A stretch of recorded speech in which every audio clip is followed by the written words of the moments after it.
नमस्कार मित्रों, मैं आशीष शुक्ला। आज आप लोगों को एक बहुत ही प्यारी कविता से रूबरू कराऊंगा। ये मेरे बचपन की कविता, सुनी हुई कविता है। किसी बहुत ही बड़े कवि द्वारा लिखी गई कविता है जिनका नाम मुझे नहीं पता है, लेकिन फिर भी मैं आप लोगों को सुनाऊंगा। और दो कविताएं हैं जो कि प्योर अवधी में हैं, और अवधी मुझे बहुत पसंद है क्योंकि मेरा जन्म जो हुआ है वो अवध क्षेत्र में ही हुआ है, इसलिए मुझे बहुत ही प्रिय लगता है। जो अवधी भाषा है वो बहुत ही प्यारी लगती है। तो चलिए शुरू करते हैं। भारत और अमेरिका की तुलना की गई है इस कविता में, तो उसी तुलना को आप लोगों के समक्ष प्रस्तुत कर रहा हूं कि जानित है जितने पानी में है और जितना बड़े विजेता हैं। अमेरिका वाले जानित है जितना पानी में है और जितना बड़े विजेता हैं, जितना उनके जनसंख्या है उतना तो भारत में नेता है। जितना हुआ बिल्डिंगे हैं अमेरिका में, अरे जितना हुआ बिल्डिंगे हैं उतना तो यहाँ सेवाला है, और जितना वहाँ का कीमत है उतने का यहाँ घोटाला है। जितना वहाँ का गवर्नमेंट सरकारी वेतन में फूंक दिए, जितना वहाँ का गवर्नमेंट सरकारी वेतन में फूंक दिए उतना तो यहाँ फाड़े फाँके और थूक दिए। जितना हुआ देश संवारने में लागत है उतना तो यहाँ जनसंख्या रोकने में लागत है। ये थी अमेरिका और भारत की तुलना। इसी के साथ साथ एक जो है मोबाइल पे बेस्ड कविता थी, उस पर भी मैं प्रकाश डालना चाहूँगा। वो ये थी कि एक हाथ में हैंडल है और दूसरे में मोबाइल। एक हाथ में हैंडल है और दूसरे में मोबाइल, ध्यान रहा दिलवाली में और गाड़ी घुस गए नाली में। एक टंगरिया झूल गई और नक्शेबाजी भूल गई।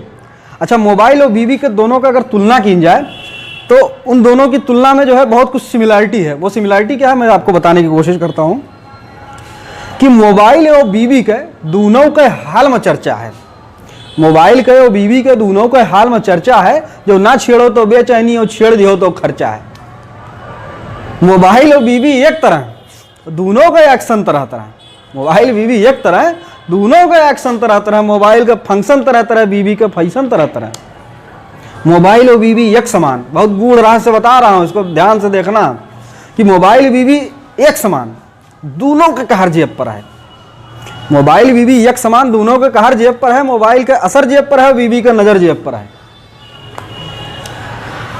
इसी क्रम में और आगे अगर बढ़ूं मैं तो बताता हूं आपको कि एक दिन हम घर का फोन के हैं, एक दिन हम घर का फोन के हैं, वो आजो हम सोचित है, अरे हुकुम करो बाबूजी हम शमशान घाट से बोले थे। तो मोबाइल का जो है बहुत ही तगड़ा रहस्य है। इसी पे मैंने एक छोटी सी और कविता लिखी थी, अवधि में ही लिखी थी, वो भी आप लोगों के समक्ष प्रस्तुत कर रहा हूँ कि एक दिन बेड पे हम सोवा रहें, मीठे सपने में खोवा रहें। एक दिन बेड पे हम सोवा रहें, मीठे सपने में खोवा रहें। मोबाइल बाज गई हमारी जीव के जंजाल वहील तगड़ी। हम जुड़ते फोन उठाए लियन, वाह के बटन दबाए दियन। बाबा बोलते रहे हमारे मोबाइल हाथे में पकड़े।